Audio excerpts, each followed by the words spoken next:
ए baby phone करून बघ ना ग। वहिनी मी सुद्धा जायला हवं होतं का ग?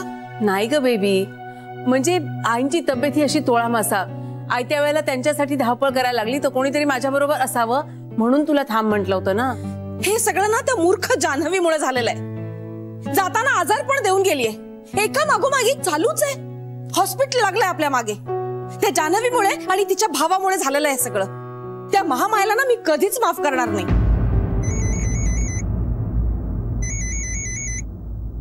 हा सरू बोल। श्री तू का केलायस तिच्या फोनवरनं फोन? फोन विसरलास घरी? बर कुठे आहे? बेडरूम मध्ये? ठीक आहे मी बघते। मला सांग कांता कसा आहे रे? म्हणजे बरा आहे ना तो? काळजी करण्यासारखं काही नाहीये ना? नाही नाही आई झोपली आहे। श्री अरे नको काळजी करूस तू, मी आणि वहिनी आहोत ना इथे, बघू आम्ही। बरं तुझा फोन माझ्याकडे ठेवून घेते। अच्छा घाईघाईत गेला ना, फोन विसरला घरी। बहिणी त्याला जर हॉस्पिटलमध्ये राहावं लागलं ना रात्री तर ड्रायव्हर बरोबर फोन पाठव असं म्हणालाय तो। मी जरा बघून येते फोन कुठे ठेवला। अगं पण भाऊजी कसे आहेत? तो बरा आहे, काळजी करण्यासारखं काही नाहीये। कदाचित डॉक्टर डिस्चार्जही देतील त्याला। मी बघते हा त्याचा फोन कुठे आलेच।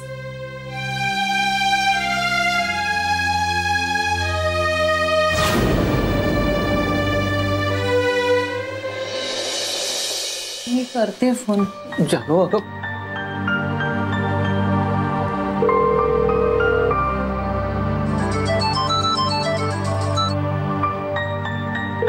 प्लीज फोन घे, प्लीज फोन घे ना श्री, फोन घे ना श्री प्लीज।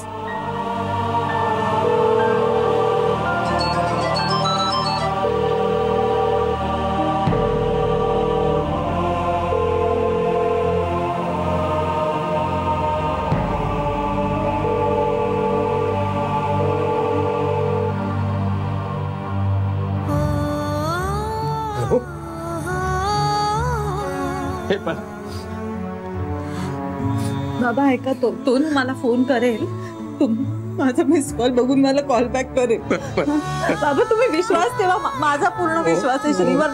मला तो करेल, नाहीतर आपण करूया पहा त्याला फोन करेल।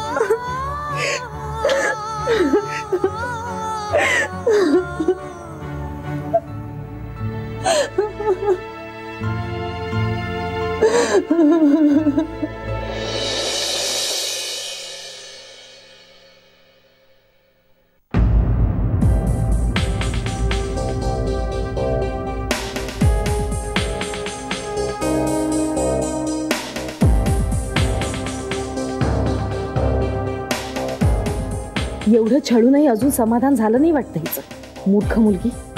हिचा फोन आला आणि कांताला ऍडमिट केलं, आता फोनच करू नको श्रीला।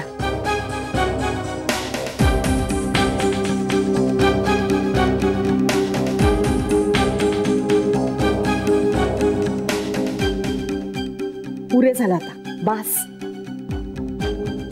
आता जा तू त्याच्या आयुष्यातनं कायमची, परत कधीही येऊ नकोस।